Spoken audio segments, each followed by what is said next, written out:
بسم الله الرحمن الرحيم.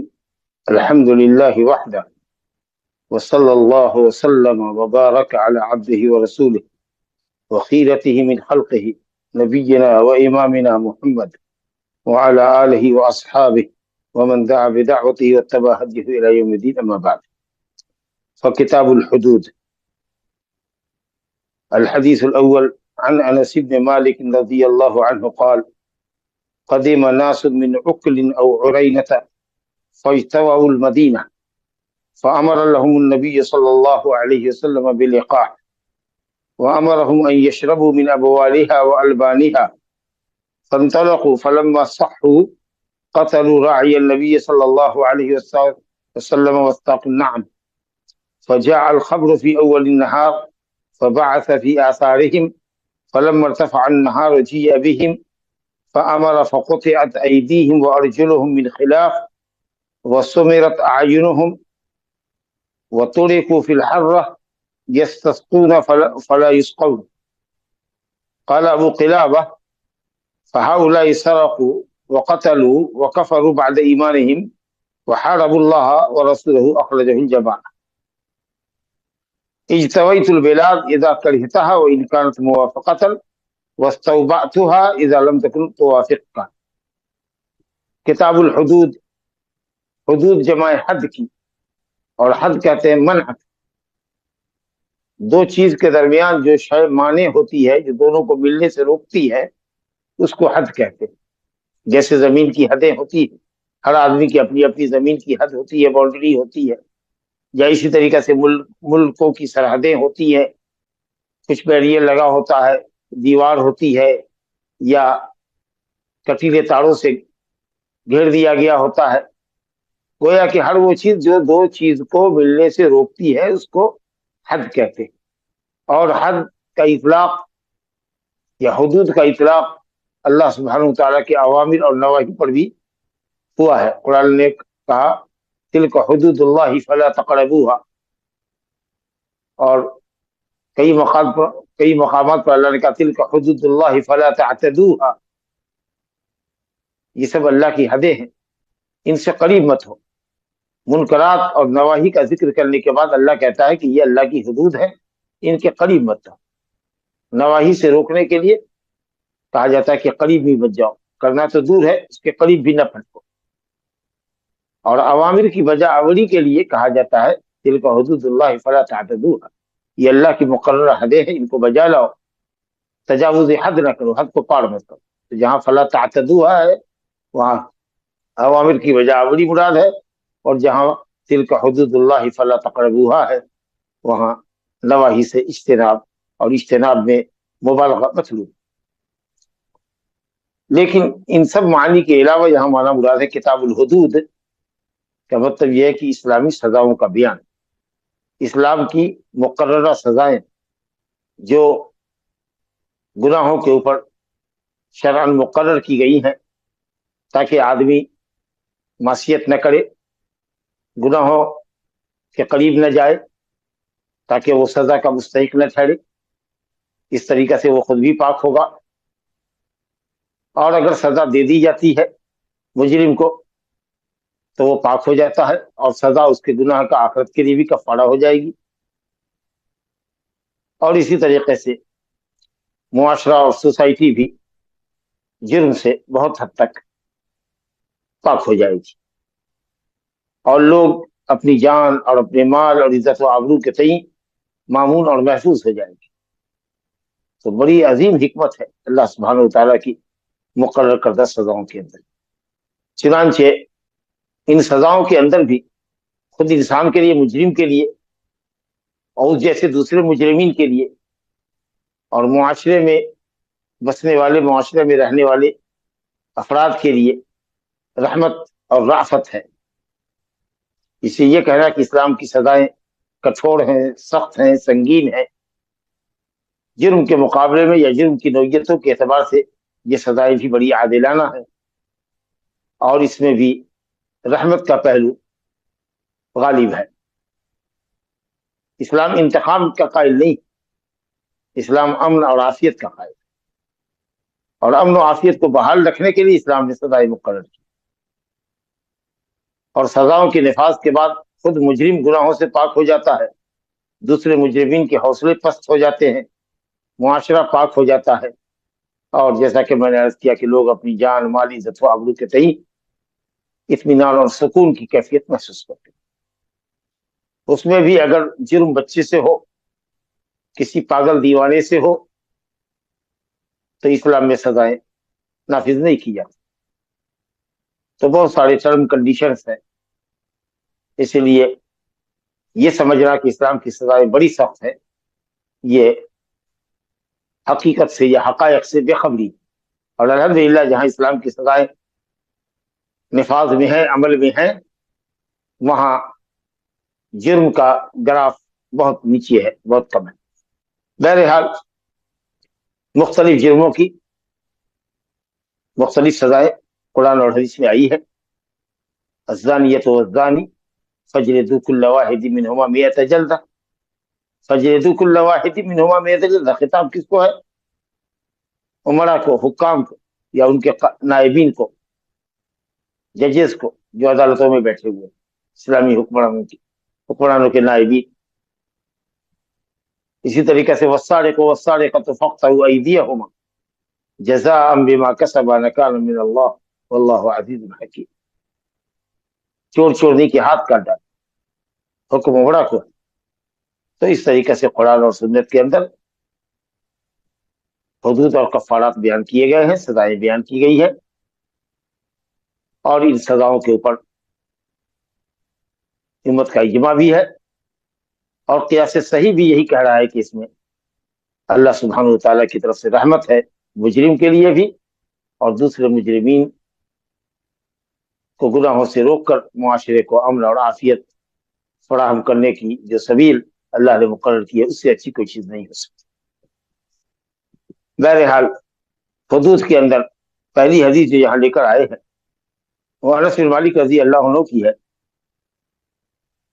آپ اس کو حرابہ پر محمول کر سکتے ہیں، اللہ اور اس کے رسول کے ساتھ جنگ کرنا اور زمین میں فساد پھیلانا، قتل و غارت گری کرنا، دہشت گردی کرنا،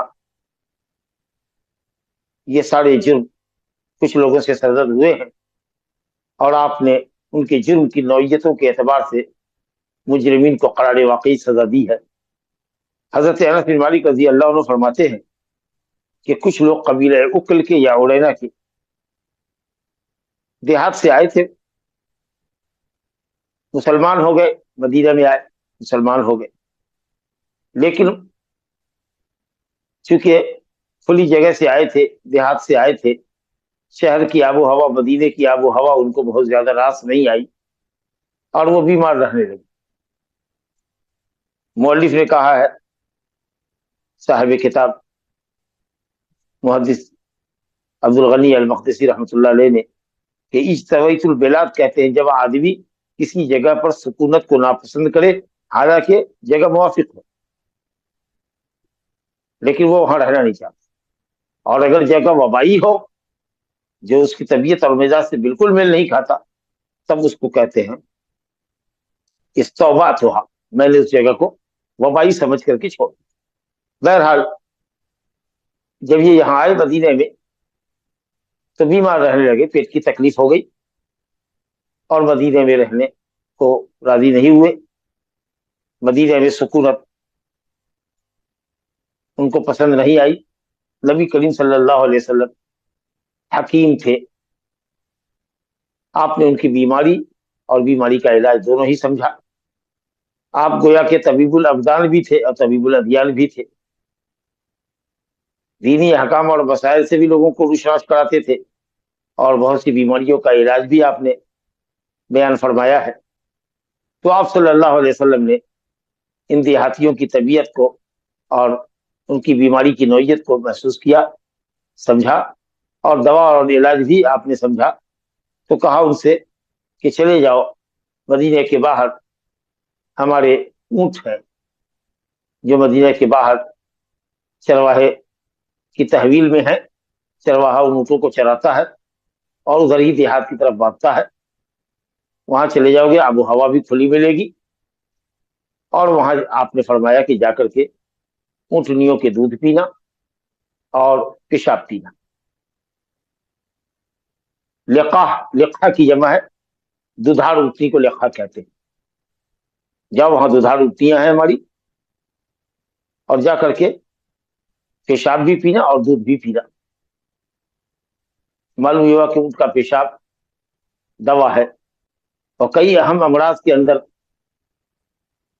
طب قدیم اور طب جدید نے اونٹ کی پیشاب کو مفید بتایا ہے.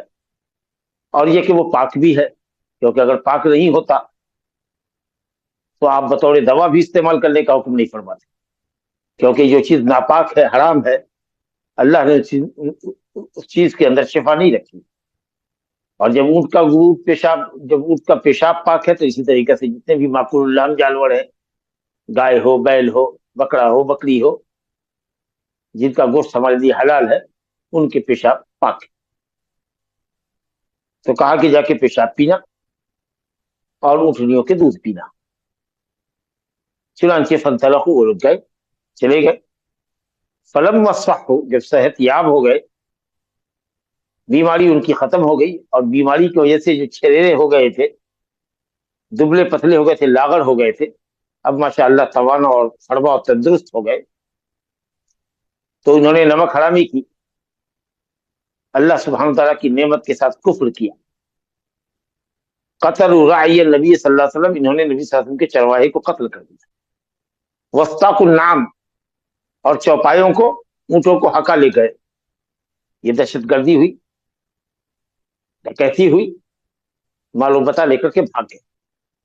فجاء الخبر فی اول النہار، نبی صلی اللہ علیہ وسلم کو دن کے شروع حصے میں ہی، مارننگ آور میں ہی اس واقعے کی، اس حادثے کی خبر مل گئی. فبعث فی آثارہ، نبی صلی اللہ علیہ وسلم نے لوگوں کو ان کے پیچھے دوڑایا، کہا کہ ان کا پیچھا کرو، اونٹ کے ساتھ جا رہے ہیں، پکڑے جائیں گے، بہت دور نہیں گئے ہوں.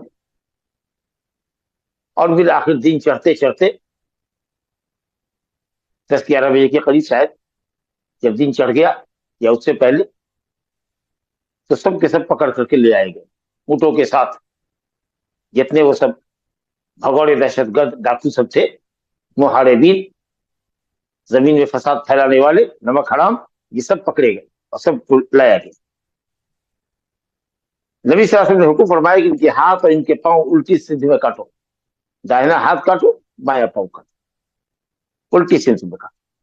وسمرت اعینہم، اور ان کی آنکھوں میں گرم سلائی ڈال دی گئی. وہ جو لوہے کی سلائی ہوتی ہے سرمہ دانی میں، جس سے عورتیں یا مرد سرمہ لگاتے ہیں، وہ لوہے کی سلائی گرما کر ان کی آنکھوں میں پہنا دی گئی، جس کی وجہ سے ان کی آنکھیں بہہ گئی. اور وہ اس لیے کہ انہوں نے بھی نبی صلی اللہ علیہ وسلم کے چرواہے کے ساتھ یہی سلوک کیا تھا، جیسا کہ دوسری روایت میں آیا. وہ تھوڑے کو فی الحرہ، اور حرہ میں ان کو چھوڑ دیا گیا. مدینے میں 2 حرہ ہے، حرہ شرقیہ، حرہ غربیہ. پچھم کی طرف کا حرہ اور پورب کی طرف. حرہ اس زمین کو کہتے ہیں جہاں کالے پتھروں کا کے ٹکڑے بہت کثرت سے رکھے ہوئے ہوں. تو حرہ شرقیہ، حرہ غربیہ، 2 حرہ ہے جہاں بڑے چھوٹے ٹکڑے پتھر کے بکثرت، سیاہ پتھر کے ٹکڑے پھیلے ہوئے، تو ان کو حرے میں چھوڑ دیا گیا. یستسقون، وہ پانی طلب کر رہے تھے پیاس کی شدت سے، کیونکہ زمین تپ رہی تھی. اور نصف النہار کے اندر چلچلاتی ہوئی دھوپ میں آپ سمجھ سکتے ہیں کہ سورج آگ کے انگارے برسا رہا تھا، تو مٹی کو کھا رہے تھے، پانی طلب کر رہے تھے، اور پانی نہ ملنے کی صورت میں مٹی کو چوس رہے تھے. لیکن آپ نے کہا کہ پانی کی ایک بند بھی ان کو نہ دی جائے. انما حرام ہوتا، انہوں نے دودھ بہت پیا ہے، اور اس احسان کا بدلہ یہ دیا کہ چرواہے کو قتل کیا، دہشت گردی کی، اسلام سے مرتد ہو گئے. یہ سارا جرم ان کے اوپر ہے، ساری دفعات ان کے اوپر لگائی جا رہی ہیں. یہ لگ سکتی ہے اسلامی عدالت کے اندر، اس لیے ان کو تڑپ لینا، یہاں تک کہ طرف کر کے انہوں نے جان دیا. ابو قلابہ کہتے ہیں کہ فہؤلاء سرقوا، یہ سزا ان کو کیوں دی گئی تھی؟ کیونکہ انہوں نے چوری کی تھی. وقتلوا، اور انہوں نے چرواہے کو قتل کیا تھا.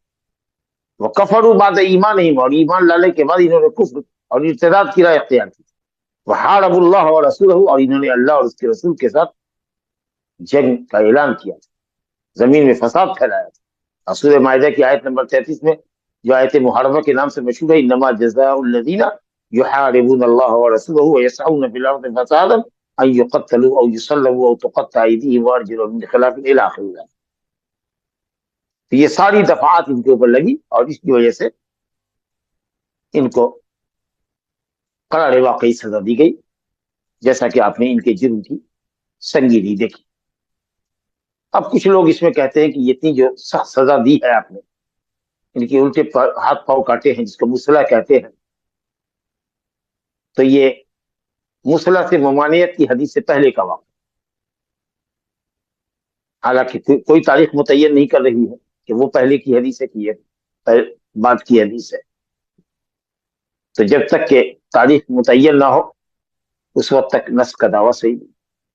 کچھ لوگوں نے کہا کہ اسلامی حدود اور سزاؤں کے نازل ہونے سے پہلے کا یہ واقعہ، مگر یہ سب عذر لنگ ہے. یہ کیوں نہیں کہتے آپ کہ یہ محاربین تھے، یہ دہشت گرد تھے، یہ فساد فی الارض ان کی فطرت تھی، یہ غنڈے بدماش تھے اور یہ مرتد تھے اور انہوں نے نبی صلی اللہ علیہ وسلم کی چرواہی کو قتل کیا تھا، ان کی آنکھیں بہائی تھی، تو قصاص کے تحت بھی ان کی آنکھیں بہائی گئی، ان کو قتل کیا گیا. کتاب اللہ القصاص.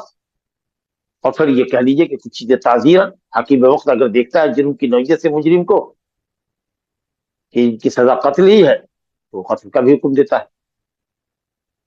تو یہ سب وجوہات ہیں. باقی رہا جہاں کے ساتھ قتل کرو تو اچھی طریقے سے قتل کرو، ذبح کرو تو اچھی طرح سے ذبح کرو، تیز ہتھیار سے قتل کرو تاکہ جلد مقتول کو راحت مل جائے، مسلح نہ کرو، آگ کا عذاب نہ دو. تو یہ ان لوگوں کے لیے جو نارملی قتل کیے جاتے ہیں. لیکن اگر انہوں نے مسلمانوں کو اسی طرح سے تڑپا کے مارا ہو، ان کی آنکھیں پھوڑی ہوں، ان کو الٹے ہاتھ پاؤں کاٹے ہوں، ان کو آگ کے الاؤ میں ڈالا ہو، تو جزاء سیئۃ سیئۃ مثلھا یا وَإِنْ عَاقَبْتُمْ فَعَاقِبُوا بِمِثْلِ مَا عُوقِبْتُمْ بِهِ. اگر سزا دیتے ہو تو تم اس نوعیت کی سزا دے سکتے ہو جس نوعیت کی سزا سے تم دو چار ہوئے ہو. جیسا کہ نبی کریم صلی اللہ علیہ وسلم نے یہودی کا سر دو پتھر کے درمیان رکھ کر کچل دیا تھا ایک انصاری لڑکی کے قتل کرنے کے جرم میں. تو سب ہم پڑھ چکے ہیں، لہذا تعویل کرنے کی کوئی ضرورت نہیں ہے. یہ لوگ تھے ہی ایسے مجرم، اس لیے ان کے ساتھ یہ معاملہ ہوا. بہرحال تو ہم اس کو قصاص کے باب میں لے جائیں، تعزیر کے باب میں لے جائیں، اور مسلح کی ممانعت والی روایت یا اذا قتلتم فاحسنوا القتل واذا ذبحتم فاحسنوا الذبح، اچھی طرح قتل کرو، اچھی طرح ذبح کرو، ان سب حدیثوں سے اس حدیث کا کوئی لینا دینا نہیں ہے، کوئی ٹکراؤ نہیں ہے. وہ عام مجرموں کے ساتھ سزا کی وہ تفصیل ہے، لیکن جو اس طرح کے مجرم ہوں اور جنہوں نے ظلم و ستم برپا کیا ہے، ان کے جور و ظلموں کے اعتبار سے ان کو سزا دی جائے گی، اور یہی اسلام کی عدالت ہے. دوسری حدیث جو ہمارے سامنے ہے اس باب میں، اس کا تعلق ہے زنا کی سزا سے. اور جرموں کی دنیا میں انتہائی سنگین جرم ہے زنا، فحش کاری، ایسا جرم جس کی قباحت اپنی حد سے آگے نکل گئی ہے، غضب الہی کا سبب. اس کا بڑا منفی اثر سماج اور معاشرے پر. مرد کی عزت تار تار ہوتی ہے، بچوں کے نسب پرتان کیا جانے لگتا ہے، لڑکی کے گھر والوں کے لیے زندگی اجیرن ہو جاتی ہے، ان کی بہنوں کی شادی کا مسئلہ بڑا مشکل ہو جاتا ہے. بہت سارے سنگین نتائج ہیں اس کے، والعیاذ باللہ. تو اس لیے عام طریقے سے کتاب الحدود کے اندر مؤلفین، محدثین ہوں یا فقہاء ہوں رحمہم اللہ، یہ زنا کی سزا کو چوری، شراب نوشی، بہتان تراشی پر مقدم کرتے ہیں. چنانچہ سیدھا تعلق اس حدیث کا کتاب الحدود سے ہے، اور وہ زنا کی سزا سے اس کا تعلق ہے. ہم حدیث پڑھتے ہیں پھر اس کے بعد مسئلوں کی وضاحت کی جائے گی. عبید اللہ ابن عبد اللہ ابن عتبہ بن مسعود عن ابی ہریرہ وزید بن خالد الجہنی رضی اللہ عنہما قال ان رجلا من الاعراب اتى رسول الله صلى الله عليه وسلم فقال يا رسول الله انشدك الله إلا قضيت بيننا بكتاب الله. فقال الخصم الآخر وهو أفقه منه: نعم فاقض بيننا بكتاب الله وأذن لي. فقال النبي صلى الله عليه وسلم: قل إلى آخر الحديث. حدیث را لمبی ہے. عبداللہ بن عبید اللہ بن عبداللہ بن عتبہ ابن مسعود سے روایت ہے. وہ ابو ہریرہ اور زید بن خالد الجوہنی رضی اللہ عنہما سے روایت کرتے ہیں. گویا اس کے راوی دو صحابی ہیں. اس کے علاوہ بھی اور کئی صحابہ سے مروی ہے. حضرت سمورہ جابر بن سمورہ ہے, حضرت ابو سعید خدری ہے, اور اسی طریقہ سے غالب البرید ابن الحسین ہے. کئی اور صحابہ سے روایت ہے. یہ دونوں کہتے ہیں ان رجل من الاعراب, ایک شخص جو عربی تھا, دیہاتی, چاہے وہ عرب کا رہنے والا ہو کہ عجم کا رہنے والا ہو, شہر سے جو باہر رہتا ہے بادیہ میں, اس کو عربی کہتے ہیں. ایک دیہاتی رسول اللہ صلی اللہ علیہ وسلم کے پاس آیا اور اس نے کہا: یا رسول اللہ, انشدک اللہ الا قضیت بیننا بکتاب اللہ. اب چونکہ اللہ ہے اس لیے اہل علم نے کہا کہ جملہ اثباتیہ نہیں بلکہ منفیہ ہے. ما کلمہ نافیہ محذوف. ما انشدک باللہ, یہ مطلب کہ میں آپ کو اللہ کا واسطہ نہیں دیتا ہوں مگر اس لیے کہ آپ ہمارے درمیان اللہ کی کتاب سے فیصلہ کریں. میں اللہ کا واسطہ دے کر آپ سے یہ سوال کرتا ہوں. انشدک باللہ, اسألک باللہ, اطلبک باللہ, میں اللہ تعالیٰ کا واسطہ دے کر آپ سے سوال کرتا ہوں, آپ سے دریافت کرتا ہوں کہ آپ ہمارے درمیان اللہ کی کتاب سے فیصلہ کریں. ظاہر ہے کہ یہ انداز بے ادبی کا انداز ہے, مگر آدمی دیہاتی ہے, علم و ادب سے نابلد ہے, اور خطاب کس کو کر رہا ہے؟ دنیا کے سب سے حلیم اور متواضع بندہ اور رسول محمد صلی اللہ علیہ وسلم سے. ارے نبی صلی اللہ علیہ وسلم لوگوں کے معاملات میں فیصلہ اللہ کی کتاب سے نہیں کریں گے تو کس چیز سے کریں گے؟ ظاہر ہے کہ اللہ تعالیٰ کی نازل کردہ شریعت کی روشنی میں فیصلہ کریں. لیکن یہ کہنا کہ میں اللہ کا واسطہ دے کر کے آپ سے پوچھتا ہوں کہ آپ ہمارے درمیان فیصلہ کریں گے اللہ کی کتاب سے, ظاہر ہے کہ یہ انداز گستاخانہ ہے. مگر آپ نے علم سے کام لیا, کچھ جواب نہیں.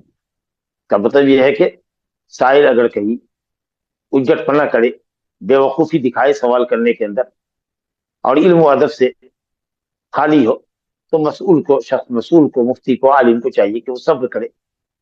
چنانچہ اس دیہاتی کے ساتھ جو دوسرا آدمی تھا, جو خصم تھا اس کا, جو دونوں جھگڑ کے آ رہے تھے ایک مسئلے میں, اس نے کہا, اور وہ دیہاتی کے مقابلے میں زیادہ سمجھدار تھا, وہ افقہ منہ, وہ افقہ منہ, اور یہ شخص جو ہے پہلے دیہاتی سے جس نے خطاب کیا تھا انشدک اللہ الا قضیت بیننا بکتاب اللہ,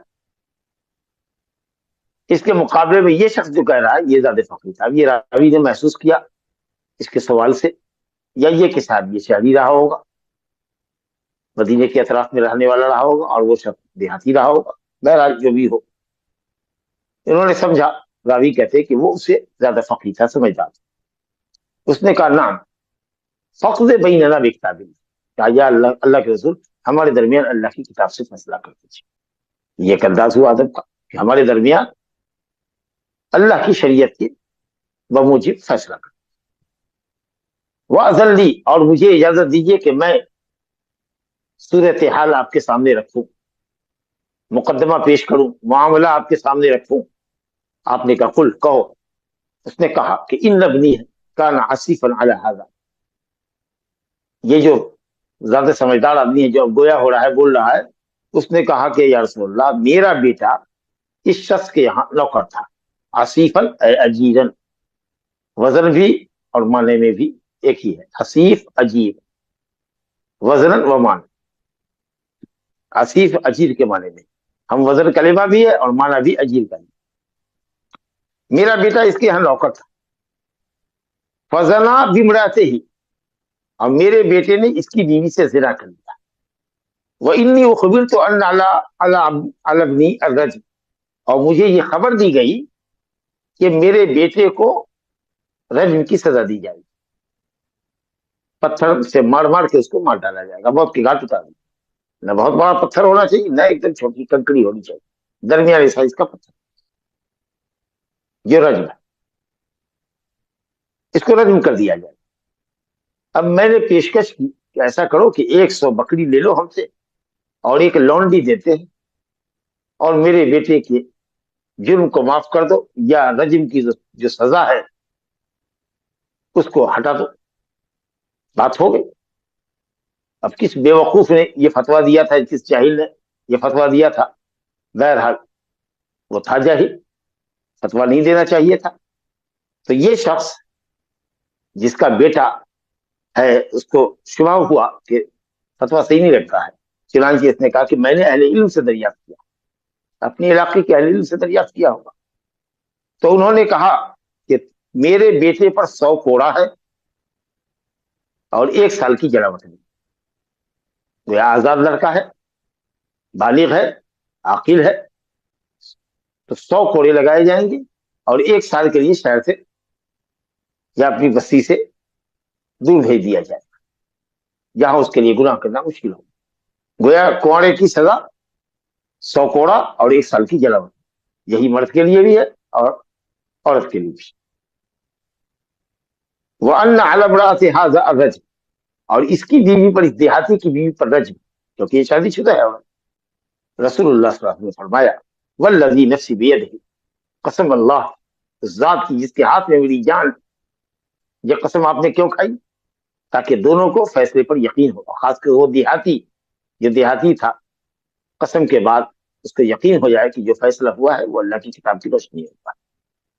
تو یہاں ضرورت تھی قسم کھانے، حالانکہ اہم مسائل میں مسئلے کی اہمیت کو بتانے کے لیے بلا ضرورت بھی قسم کھائی جا سکتی ہے، لیکن یہاں اہل علم نے کہا کہ ضرورت تھی کہ دونوں کو یقین ہو جائے، اور خاص کر اس دیہاتی کو جس نے گہار لگائی تھی، جس نے ندا لگائی تھی کہ آپ کو اللہ کا واسطہ ہے، آپ ہمارے درمیان کتاب اللہ کے سوا کسی اور چیز سے فیصلہ نہیں کیجیے گا۔ تو کہا کہ میں ضرور بھی ضرور تم دونوں کے درمیان اللہ کی کتاب کی روشنی میں فیصلہ کروں گا۔ الولیدۃ والغنم رد علیہ، لونڈی اور بکری، اس شہری کو کہا جس کا بچہ تھا، لڑکا تھا جس نے زنا کیا تھا، کہا کہ تمہاری لونڈی اور تمہاری بکریاں 100 تم پر پلٹا دی جائیں گی، یعنی اس کی ضرورت نہیں ہے، اور اگر یہ لے لیتا تو باطل طریقے سے مال کھانا ہوتا اور شریعت کی خلاف ورزی ہوتی، لہذا بکریاں اور لونڈی اپنی واپس لو، اور تمہارے بیٹے پر 100 کوڑا ہے اور 1 سال کی جلا وطنی۔ اور جس نے پہلی مرتبہ فتویٰ دیا تھا جاہلوں نے، اس نے صرف لڑکے کے متعلق تو فیصلہ دیا کہ 1 لونڈی اور 100 بکری دو، لیکن جو زانیہ کہہ لیجیے یا مزنیہ کہہ لیجیے، جس سے زناکاری ہوئی تھی یا جس سے زناکاری کی گئی تھی، اس سلسلے میں کوئی آرڈر نہیں دیا، کوئی فیصلہ نہیں سنا۔ تو جیسے اہل علم نے کہا کہ اس کی بیوی چونکہ شادی شدہ ہے، اس کو رجم کی سزا ملے گی، نبی صلی اللہ علیہ وسلم نے بھی فرمایا کہ وقت یا انیس لرجل من اسلم، قبیلہ اسلم کے ہی ایک شخص کو جس کا نام انیس تھا، کہا انیس صبح چلے جانا اس دیہاتی کی بیوی کے پاس، اگر وہ جرم کا اعتراف کر لیتی ہے تو اس کو رجم کرتا۔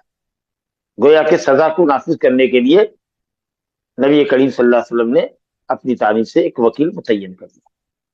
فغدا علیہ، چنانچہ صبح ہو کر انیس گئے اس عورت کے پاس اور اس سے دریافت کیا کہ کیا تم اپنے ملازم اور مزدور کے ساتھ تم نے زناکاری کی ہے؟ اس نے اعتراف کیا۔ رسول اللہ صلی اللہ علیہ وسلم نے اس عورت کو سزا دینے کا حکم فرمایا، فرجمت، چنانچہ وہ رجم کر دی گئی۔